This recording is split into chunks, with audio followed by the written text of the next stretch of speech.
So the first step in wreath making is to decide your background. I like to say think outside of the box. It doesn't have to be a round green wreath or a wreath of any size. Here are some examples for a background of your wreath. I've seen people use boxes. They just hang the hook on their door and they fill it with greenery or flowers. I have used this type of tobacco basket. It was $7 at Hobby Lobby. You can also use a grapevine wreath. They're $4.99 at Hobby Lobby with a coupon of 40% off. And today I'm going to use this basket because it's what I want for my front door. It was a little more expensive, but I like the size. So step 2 is choosing your fillings for the wreath, or what's going to go inside or on whatever object you're working with. I'm choosing florals.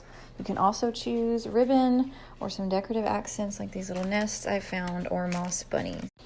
The third step, or what I like to do, is break down what I'm working with into groups. So I'll use my wire cutters and cut down each part of the branches that I'm using and group them together in sections. And on a side note, your wreath does not have to be this extensive or expensive. I'm trying to keep mine under 20 bucks a wreath, but you really can just use a couple florals in the center of a basket and it'd be just as beautiful. So step 4 is playing around with the fillings that you bought.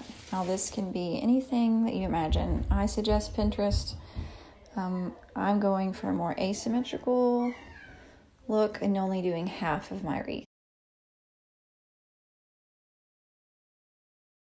So I just wanted to show you guys a few of my Pinterest finds that I like, just to show you how you can think outside of the box and use different things.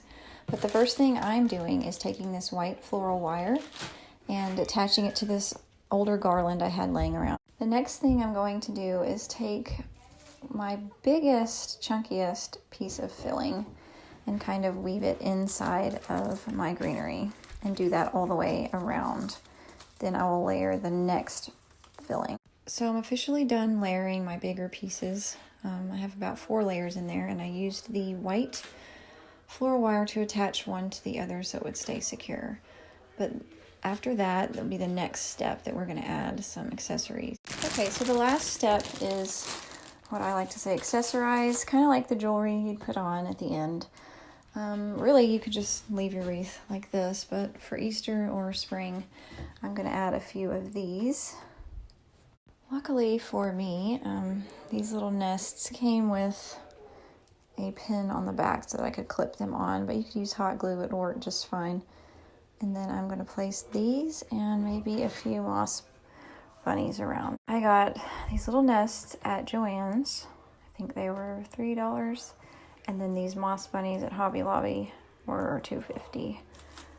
I could reuse them and save them, but other than that, you could also use a bow. Okay, so I've attached my nests with the clips, and next I'm going to hot glue the bunnies in between the nests. Also wanted to show you guys, if you are weird about asymmetry and you'd rather be symmetrical, you could always turn the wreath right side up or have the greenery only at the bottom, and then hang some kind of ribbon or bow from the middle. Whatever you guys like, whatever speaks to you is my general rule of thumb. Okay, I've added my little bunnies and I think I'm about finished. The last final step will be to hang.